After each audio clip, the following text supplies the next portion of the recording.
हम सब इनसे मिले हैं, चाहे काम पर हो, दोस्तों के बीच हो या फिर अपने ही परिवार में। कोई ना कोई ऐसा जरूर होता है जो अपनी बात मनवा ही लेता है, अक्सर हमारे ही खर्चे पर। ये लोग अपने लक्ष्य हासिल करने में माहिर होते हैं और अक्सर इसका नुकसान हमें ही उठाना पड़ता है। ये मैनिपुलेशन के मास्टर होते हैं।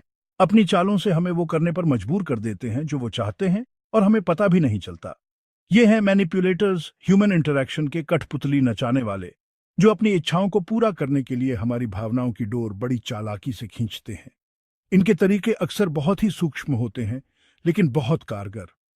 ये पर्दे के पीछे से काम करते हैं, ऐसे तरीके अपनाते हैं जिनसे हम उलझे हुए, थके हुए और अजीब तरह से उनकी बात मानने को मजबूर हो जाते हैं। इनकी ताकत इस बात में है कि ये हमें भावनात्मक रूप से थका देते हैं और उलझा देते हैं। मैनिपुलेशन असल में पावर और कंट्रोल का खेल है। मैनिपुलेटर्स अलग अलग तरीके अपनाते हैं ताकि वो चीजों पर और अपने आसपास के लोगों पर कंट्रोल बनाए रखें। ये एक तरह का इमोशनल एक्सप्लॉयटेशन है, जहां एक व्यक्ति दूसरे व्यक्ति के विचारों, भावनाओं और व्यवहार को अपने फायदे के लिए प्रभावित करने की कोशिश करता है। इस तरह की मैनिपुलेशन पीड़ित के मानसिक स्वास्थ्य और इमोशनल वेलबीइंग को बहुत नुकसान पहुंचा सकती है। भले ही सभी मैनिपुलेटर्स को अपने एक्शंस का एहसास न हो, लेकिन इसका असर एक जैसा ही होता है। धीरे धीरे हमारा सेल्फ स्टीम, हमारी सीमाएं और हमारा ओवरऑल वेलबीइंग खत्म होता जाता है। आगे चलकर इससे गंभीर मानसिक स्वास्थ्य समस्याएं हो सकती हैं। अच्छी खबर यह है कि हमें उनके खेल में कठपुतली बने रहने की जरूरत नहीं है। उनके प्रभाव से मुक्त होने और अपने जीवन पर नियंत्रण पाने के तरीके हैं। खुद को नॉलेज और प्रैक्टिकल स्ट्रेटजीज से लैस करके हम मैनिपुलेशन के धागे तोड़ सकते हैं और अपनी पावर वापस पा सकते हैं। मैनिपुलेटिव टैक्टिक्स के बारे में सीखना और उन्हें पहचानना सीखना लिबरेशन की दिशा में पहला कदम है। यह वीडियो इन इमोशनल पपेटियर्स की दुनिया में उतरेगा, इनकी टैक्टिक्स का पर्दाफाश करेगा और आपको इनके प्रभाव का विरोध करने के टूल्स से लैस करेगा। आप सीखेंगे कि मैनिपुलेशन के संकेतों को कैसे पहचानें और खुद को कैसे सुरक्षित रखें। Please like this video, share it with your friends and subscribe to our channel. Every week, we bring you summaries of the best books and techniques for success in life, providing you with key insights in under 10 minutes. Don't miss the opportunity to be regularly inspired and motivated. याद रखें, आप आत्मविश्वास, autonomy और emotional freedom के साथ दुनिया में आगे बढ़ने के हकदार हैं। किसी को भी आपको कंट्रोल करने या आपकी भावनाओं के साथ खिलवाड़ करने का अधिकार नहीं है। आइए सेल्फ डिस्कवरी और एम्पावरमेंट के इस सफर पर साथ मिलकर चलें। साथ मिलकर हम सीखेंगे कि मैनिपुलेटर्स की पहचान कैसे करें, खुद को उनकी टैक्टिक्स से कैसे बचाएं और आत्मविश्वास और इमोशनल फ्रीडम से भरा जीवन कैसे जिएं। इससे पहले कि हम किसी मैनिपुलेटर को निहत्था करें, हमें पहले उनकी टैक्टिक्स को पहचानना होगा। मैनिपुलेशन अक्सर बहुत ही सूक्ष्म होती है और अगर हम इसके संकेतों से वाकिफ नहीं हैं, तो इसे आसानी से नजरअंदाज किया जा सकता है। जैसे एक गिरगिट अपने आसपास के माहौल में घुल जाता है, वैसे ही मैनिपुलेशन अक्सर हार्मलेस व्यवहार की आड़ में छिप जाती है। मैनिपुलेटर्स अलग अलग परिस्थितियों और लोगों के हिसाब से अपनी टैक्टिक्स को बदलने में माहिर होते हैं।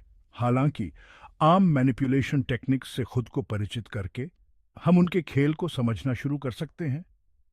इन टेक्निक्स के बारे में खुद को शिक्षित करने से हमें रेड फ्लैग्स को पहचानने और खुद को बचाने में मदद मिल सकती है।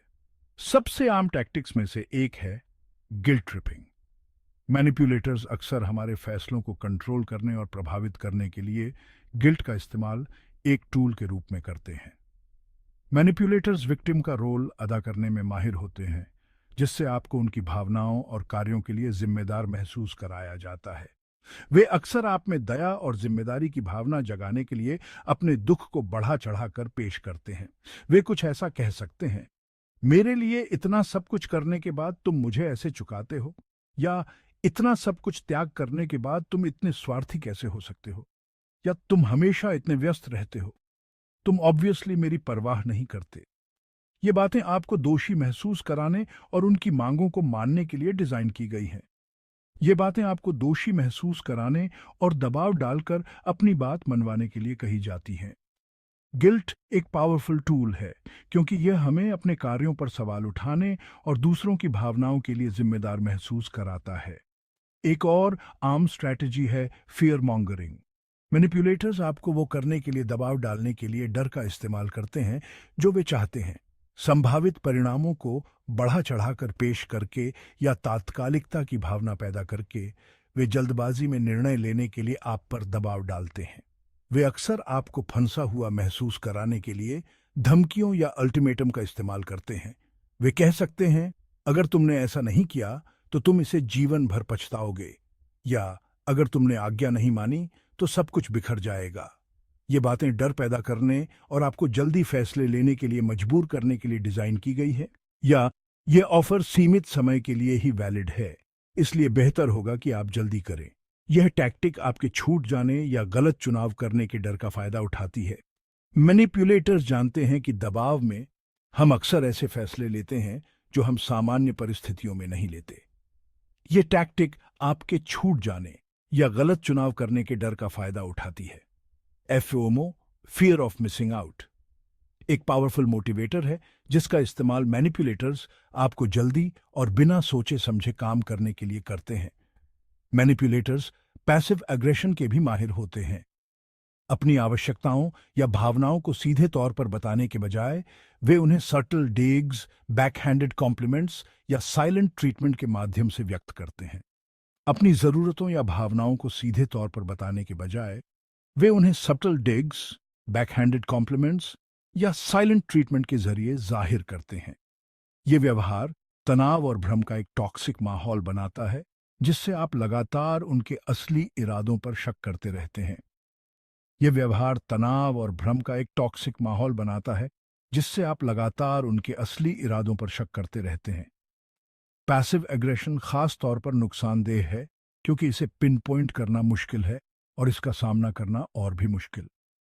इन और अन्य मैनिपुलेशन टैक्टिक्स को पहचानना सीखकर आप उस समय को पहचानने के लिए बेहतर ढंग से तैयार होंगे जब कोई आपको मैनिपुलेट करने की कोशिश कर रहा हो। एजुकेशन और अवेयरनेस मैनिपुलेशन का मुकाबला करने के लिए महत्वपूर्ण टूल्स हैं। याद रखें, नॉलेज ही पावर है, और इन स्ट्रैटेजीज के बारे में पता होना ही उनके प्रभाव से मुक्त होने की दिशा में पहला कदम है।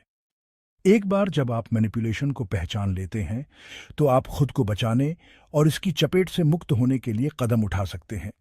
जागरूक बने, मजबूत बने और मैनिपुलेशन को खुद पर हावी न होने दें।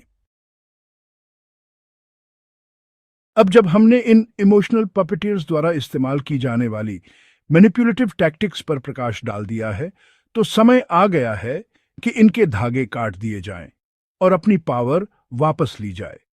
मैनिपुलेटिव लोग अक्सर हमें कंट्रोल करने के लिए इमोशनल ट्रिक्स का इस्तेमाल करते हैं, लेकिन हमारे पास उनके प्रभाव से मुक्त होने के टूल्स हैं। टॉक्सिक लोगों से निपटने के लिए असर्टिवनेस, सेल्फ अवेयरनेस और इमोशनल इंटेलिजेंस का एक नाजुक संतुलन बनाए रखना पड़ता है। इसका मतलब है कि आप अपनी भावनाओं और जरूरतों के साथ तालमेल बिठाएं और उन्हें बिना किसी डर या संघर्ष के स्पष्ट रूप से व्यक्त करें। एक असरदार स्ट्रैटेजी है क्लियर बाउंड्रीज सेट करना। इसका मतलब है बिना दोषी महसूस किए नहीं कहना सीखना और उन चीजों की सीमा निर्धारित करना जिन्हें आप टॉलरेट करने को तैयार हैं।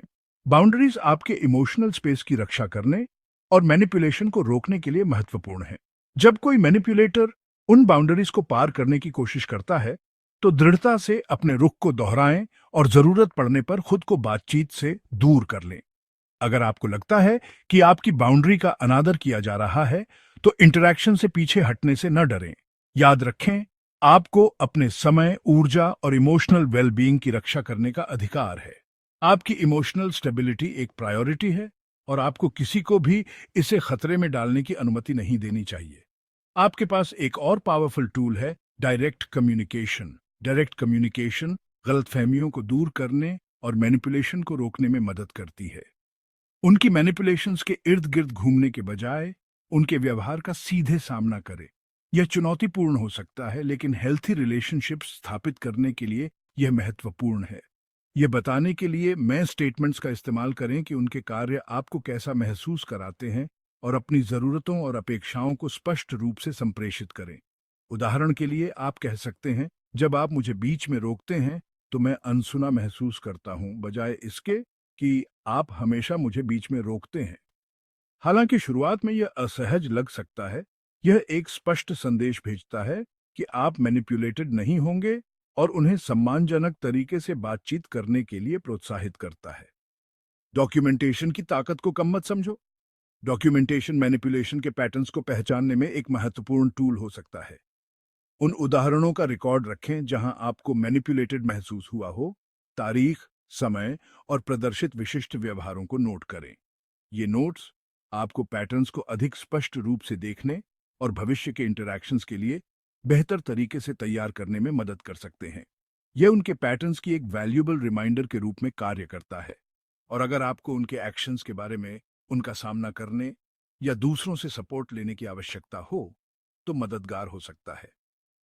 डॉक्यूमेंटेशन प्रोफेशनल सेटिंग्स में भी उपयोगी हो सकता है, जहां अनुचित व्यवहार के प्रमाण होना महत्वपूर्ण है। सबसे महत्वपूर्ण बात, अपनी वेलबीइंग को प्राथमिकता दें। सेल्फ केयर स्वार्थी होना नहीं है, यह आवश्यक है। उन गतिविधियों में शामिल हों जो आपको संतुष्ट करती है और आपको अच्छा महसूस कराती है। नेगेटिव और मैनिपुलेटिव लोगों के साथ समय बिताना भावनात्मक रूप से थका देने वाला हो सकता है। यह पहचानना महत्वपूर्ण है कि आपको कब ब्रेक की जरूरत है और खुद को दूर जाने की अनुमति दें। खुद को पॉजिटिव इन्फ्लुएंसेस से घेरें। उन गतिविधियों में शामिल हों जो आपको खुशी देती हैं, और जरूरत पड़ने पर प्रोफेशनल गाइडेंस लें। पॉजिटिव रिलेशनशिप्स और आपके द्वारा एंजॉयड जाने वाली एक्टिविटीज आपको मजबूत और अधिक लचीला महसूस कराने में मदद कर सकती हैं। याद रखें, आप मैनिपुलेशन और इमोशनल उथल-पुथल से मुक्त जीवन जीने के हकदार हैं। आपकी खुशी और मानसिक शांति सर्वोपरि है, और आपको सम्मान और प्यार से भरे जीवन का अधिकार है। If you enjoyed this video, don't forget to subscribe. Thank you for your support.